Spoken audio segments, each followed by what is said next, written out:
네, 무사원 강사입니다. 오늘은 시편 63편 1절에서 11절까지 보도록 하겠습니다. 시편 63편입니다. 제가 읽어드립니다. 하나님이여, 주는 나의 하나님이시라. 내가 간절히 주를 찾되 물이 없어 마르고 황폐한 땅에서 내 영혼이 주를 갈망하며 내 육체가 주를 앙모하나이다. 내가 주의 권능과 영광을 보기 위하여 이와 같이 성소에서 주를 바라보았나이다. 주의 인자하심이 생명보다 나음으로 내 입술이 주를 찬양할 것이라. 이러므로 나의 평생에 주를 송축하며 주의 이름으로 말미암아 나의 손을 들리이다. 골수와 기름진 것을 먹음과 같이 나의 영혼이 만족할 것이라. 나의 입이 기쁜 입술로 주를 찬송하되 내가 나의 침상에서 주를 기억하며 새벽에 주의 말씀을 작은 소리로 읊조릴 때 하오리니.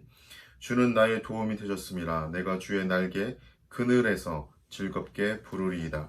나의 영혼이 주를 가까이 따르니 주의 오른손이 나를 붙드시거니와 나의 영혼을 찾아 멸하려 하는 그들은 땅 깊은 곳에 들어가며 칼의 세력에 넘겨져 승냥이의 먹이가 되리이다. 왕은 하나님을 즐거워하리니 주께 맹세한 자마다 자랑할 것이나 거짓말하는 자의 입은 막히리로다. 아멘. 네, 오늘 63편은 요약을 한다면 다윗은 고난에 처해 있지만 하나님이 자신을 돌보신 것을 기억하고 또 앞으로도 그렇게 해주실 것을 확신하기 때문에 환난 중에도 즐거워할 수 있다라는 내용입니다. 네, 우리 한 걸음 더 들어가 보도록 하죠. 근데 우리가 이제 성경을 읽다 보면 본문에서 나오지 않지만 62절 연도 보면 셀라라는 이 단어가 나오잖아요. 이제 많은 성도님들이 이제 고민합니다. 그럼 셀라가 나오면 이걸 읽어야 되는지 말아야 되는지, 어느 교회에서는 셀라까지 다 읽고 어느 교회에서는 또 읽지 않고 이런 좀 고민이 생기잖아요. 그래서 이제 오늘은 요거 한번 짚고 넘어갔으면 좋겠습니다. 이제 셀라라는 것은 이제 시편에 일은 한 번 나옵니다. 일은 한 번 나오는데 이게 일반적인 해석이 이래요. 멈춰서 듣는다. 그러니까 멈춰서 생각한다. 뭐 그런 거거든요. 그러니까 그 부분은 셀라는 읽지 않고 잠깐 멈춰 이런 거거든요. 그러니까 다시 말해서 잠시 멈춰서 이 앞부분의 이야기를 생각해 보는 거예요. 앞부분에. 그러니까 또 다른 의미로는 강조의 의미도 있습니다. 네, 뭐 한번 말씀을 드리긴 하겠는데 그냥 좀 슬쩍 들으시면 됩니다. 강조의 의미도 있어요. 그러니까 소리 없는 구간에서 간주를 또 크게 하라는 그런 표시로 쓰이기도 하고요. 또 잠깐 멈춰서 악기를 조율하는 이제 그런 우리가 이제 시편이 보통 이 음악으로도 사용되어지고 하나님께 찬양으로 띄어지니까 잠깐 다음 작업에, 그러니까 줄이 좀 느슨하게 되거나 그러면 다음 작업에 대비하라는 이제 암호로 쓰이기도 합니다. 근데 어쨌든 좀 강조의 의미도 있지만 멈춰서 생각하는 의미가 있다. 또 세 번째는 또 이제 무게를 달거나 측정한다는 의미가 있어요. 그러니까 천칭 한쪽에 줄을 놓고 다른 한쪽에는 물건을 놓아서 우리가 달아보잖아요. 그것처럼 지금 읽고 있는 이 내용을 마음속에 저울에 올려놓는다는 그런 의미도 있어요. 자, 그러나 이제 전체적으로 보편적으로 이런 여러 가지 의견이 있지만 그 중에서 가장 보편적인 의견은 잠시 멈추어서 앞부분을 생각한다. 그러니까 읽지 않고 잠시 멈춰서 생각하는 것. 그렇게 생각하시면 될 것 같습니다. 알았죠? 다음에 성경 읽을 때는 안 읽으셔도 됩니다. 잠시 멈춰서 앞에 시편의 의미를 생각하시면 돼요. 자, 오늘은 이제 1절에서 4절까지를 한번 살펴보면 목마른 영혼, 하나님께 목마른 시편 기자는 목마른 영혼으로 표현되어서 나옵니다. 두 번째는 시편 기자는 하나님을 부르시니 하나님은 내 하나님이시니 당신을 찾습니다라고 이제 고백을 하죠. 그러니까 시편 기자는 하나님이라고 내 하나님이라고 고백하는 것은 하나님은 자기를 돌보시고 보호하시는 친밀한 하나님으로 생각한다는 의미를 지니고 있습니다. 하나님을 간절히 찾는 시편 기자는 이 상태가 어떤 상태냐면 그러니까 물이 메마른, 지금은 이제 물이 흘러 넘치고 있죠. 폭우와 폭염이 되면서 계속 비가 옵니다. 엄청나게 오고 있어요. 그런데 이스라엘 그쪽은 중동이잖아요. 메마른 그 사막이 많고 물이 귀하잖아요. 그런데 물이 메마른 황폐한 이 땅의 어떤 비유로 이제 오늘 소개가 되고 있죠. 시편 기자는 이 영혼은 메마른 광야가 물을 갈급해 하듯이 하나님께 목말라 한다라는 거예요. 하나님께 목말라 한다. 이 영혼 레페시는 원래 목구멍이라는 의미도 있습니다. 목구멍은 먹고 마시고 숨쉬고 따라서 어떤 욕구를 가지는 곳으로서 목숨을 상징하는 또 기관이기도 하죠. 자, 이렇게 애타게 하나님을 찾고 있다라는 겁니다. 하나님을 찾고 있다. 자, 그리고 두 번째는 5절부터 7절까지는 이제 배부른 영혼. 앞에서 이제 목말랐는데 이제 배가 불러요. 굉장히 이거는 좀 약간 좀 대비가 되네요. 5절 이제 뭐뭐 같이라는 말을 사용하면서 시편 기자가 애타게 찾던 하나님을 만난 것을 그의 영혼이 골수와 기름을 배부르게 먹어서 만족한 것으로 비유를 합니다. 이것은 이제 하나님에 대하여 목마르고 하나님 때문에 육체가 쇠약해진 것과는 완전히 대조가 되는 비유죠.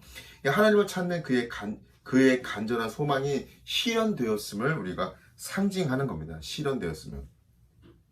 우리가 정말 간절히 간구하고 했던 어떤 기도 제목의 응답이 되면 정말 기쁘죠. 정말 이런 부분들이 되어지면 정말 너무너무 기쁠 것 같아요. 저도 이제 신학 1학년 때 꽤 오래전 얘기인데 이스라엘의 성지순례를 한번 정말 가보고 싶었어요. 네, 여러 이유들이 있었지만 정말 가보고 싶었습니다. 그런데 정말 간절히 기도했는데 정말 성경을 많이 읽고 하는 무슨 그런 부분들이 있었는데 학교에서 성경을 많이 읽고 거기다 묵상, 큐티, 노트 이렇게 쓰고 하는 이제 그 컴퓨터로 하는 인터넷으로 하는 게 있었거든요. 꾸준히 하면 거기서 선발해서 뭐 이스라엘을 보내준다. 근데 아무도 안 믿었거든요. 저는 믿었어요. 열심히 했는데 네 학부에서 5명 뽑혔는데 제가 뽑혔습니다. 그래서 공짜로 이스라엘을 가서 14박 한 열흘 이상 했던 것 같은데 한 12일, 13일 정도? 네, 너무 행복했습니다. 너무 기뻤습니다. 뛸 듯이 기뻤습니다. 그때가 생각나네요. 이렇게 간절히 기도하고 소망하는 대로 이게 실현되었을 때 너무 이제 기뻤던 거죠. 골수는 하나님께 드리는 제물로 최고의 어떤 음식을 상징하고요. 기름은 사실 이제 기름은 잘 섞인 고기로 특별히 맛있는 부위를 상징하기도 하는데 콩팥 이 깊은 곳에 이제 또 기름이 있거든요. 나중에 레위기 읽어보시면 그 깊은 콩팥에 기름을 쓰기도 해요. 마음이 깊은 곳에 있다라고 해서 마음의 중심을 드린다 뭐 그런 표현이기도 하거든요. 그러니까 어쨌든 좋은 것으로 지금 특별히 맛있는 부위를 이제 상징한다.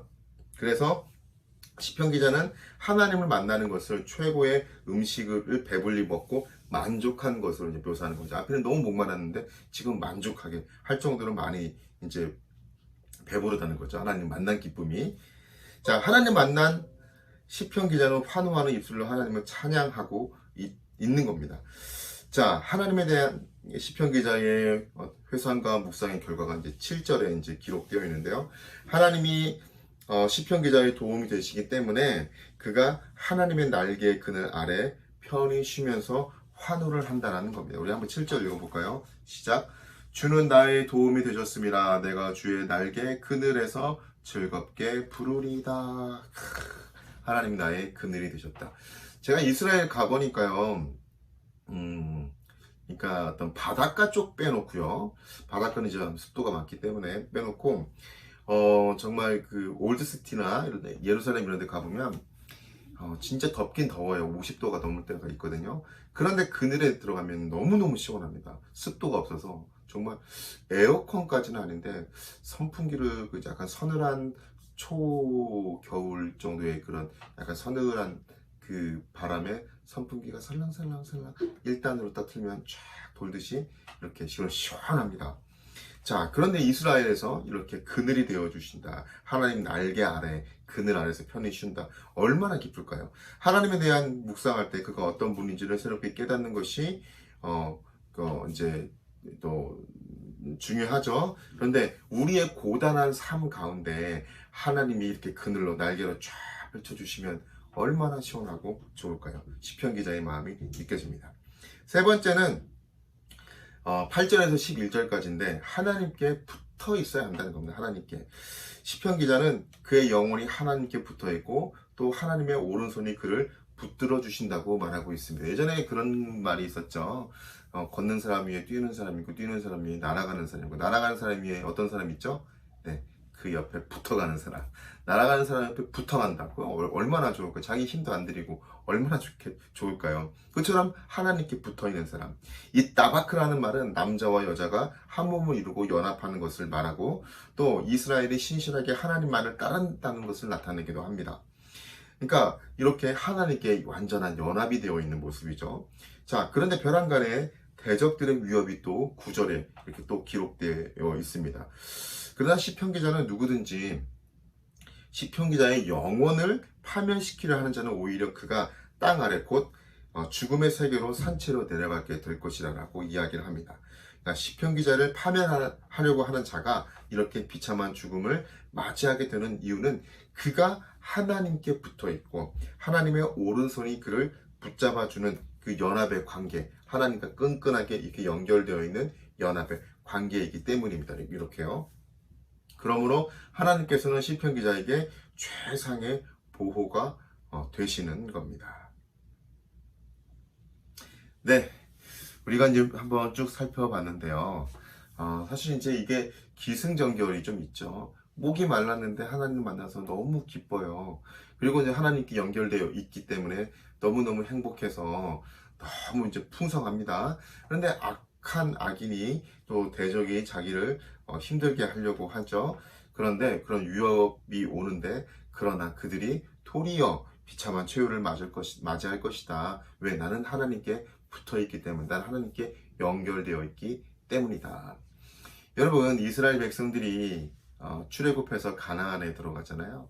가나안에 들어가서 들어가기 전에 여러 가지 일들이 있었지만 이제 출애굽한 상태에서 40년 동안 만나와 메추라기를 먹었죠.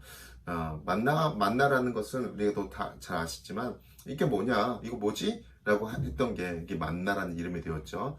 그런데 그게 40년간, 그러니까 그들은 따로 수고하지 않고 먹었어요. 옷이 헤어지지 않고 발이 부러뜨지 않아, 신발이 헤어지지 않았어요. 그러니까 마치 그 눈 위로 걸어가듯 아주 그냥 공중에 떠가듯 그렇게 다녔다는 거죠. 꼭 공중에 떠가는지는 모르겠지만 그 정도로 아주 편안하게 마치. 그래서 아마 거기에서 나이키라는 회사가 에어맥스를 기발하게 생각하지 않았나 라는 생각이 들어요.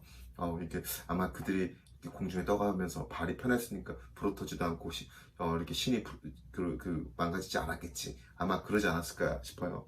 자세한 거 한번 네이버나 다음이나 여러 가지 포털 사이트에 한번 물어보십시오. 자, 그리고 또 어떻게 여리고 앞에서 요단강은 갈라지고 들어갔죠. 그다음에 여리고에서 또 순종하며 또 이겼죠.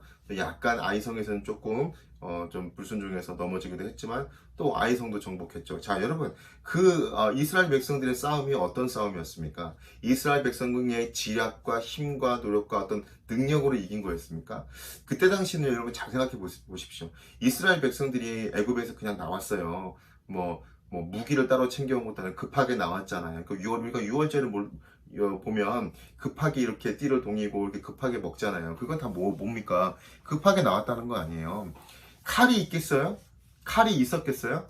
아마 그런 어떤 전쟁 무기가 없었을 거예요. 하여튼 농기구나 이런 걸로 싸웠을 거란 말이죠. 근데 그들이 어떻게 이겼죠? 맞아요. 그들이 이겼던 건 결국은 하나님께 순종함으로, 하나님이 함께 하심으로, 하나님의 순종하며 이긴 거예요. 결국은 이스라엘 백성들의 능력이 있었던 것이 아니라 그 가나안 땅, 약속의 땅은 이스라엘 백성 능력이 아니라 이스라엘 백성들이 순종함으로 얻었던 땅이었다는 거죠. 그러니까 오늘 시편 기자도 똑같은 거예요. 우리에게 대적이 있고 어려움이 있지만 결국은 우리가 하나님께 연결되어 있습니다. 하나님 말씀에 순종하고 날마다 주님과 순종해 살면 여리고 사람들이 이스라엘 백성들을 보면서 간담이 녹았고 두려워갖고 마음이 녹았다고 하잖아요. 그런 것처럼 하나님께 연결되어 있는 사람들, 하나님께 순종하고 날마다 하나님과 동행하는 사람들을 세상 사람들이 또 대적이 바라보면서 두려워한다고요. 결국 우리의 힘이 아니라는 겁니다. 자, 오늘도 우리가 시편은 63편을 한번 살펴봤습니다. 사랑하는 여러분, 여러분들이 여기서 또 무엇을 느끼십니까? 네, 여러분들이 생각하는 또 하나님은 또 어떤 분이십니까? 여러분은 지금 하나님께 목말라하고 있습니까? 그럼 여러분 배부를 것, 앞으로 하나님을 통해서 배부르실 겁니다. 하나님 때문에 배부르실 겁니다. 여러분, 또 어떤 대적이 여러분들을 힘들게 합니까? 하나님께 강하게 연결되어 있으십시오. 하나님이 함께 하심으로 도리어 대적이 여러분을 보며 두려워할 것입니다. 그리고 오늘 말씀의 마지막 10절, 11절 보십시오. 칼의 살에게 넘겨져 승냥이의 먹이가 되리이다. 10절만 보겠습니다. 10절. 네, 이렇게 된다는 거예요. 여러분, 하나님께 연결되어 있고 날마다 하나님 안에 있어야겠죠? 네, 그래서 하나님 안에 거하면서 하나님이 주시는 또 그런 기쁨과 감격이 넘치는 매일의 삶이 될 수 있길 바랍니다. 네, 계속해서 폭우와 폭염 가운데 있습니다. 계속 비가 얼마나 더 올지는 모르겠는데 여러분 삶 가운데 하나님의 이 날개로 보호해 주심이 항상 함께 하기를 기도하겠습니다. 네, 그럼 여러분 오늘 여러분에게 주시고자 하는 하나님의 말씀은 무엇입니까? 네, 말씀 붙들고 기도할 수 있기 바랍니다. 저 기도 제목 하나 드리겠습니다. 하나님을 추구하고 하나님으로 목말라 하며 또 목말라 하는 우리가 되게 해주십시오. 그리고 하나님을 만나 기쁨이 넘치는 우리가 되게 해주십시오. 하나님께 순종하는 우리가 되게 해주십시오. 다 함께 한번 기도하겠습니다. 하나님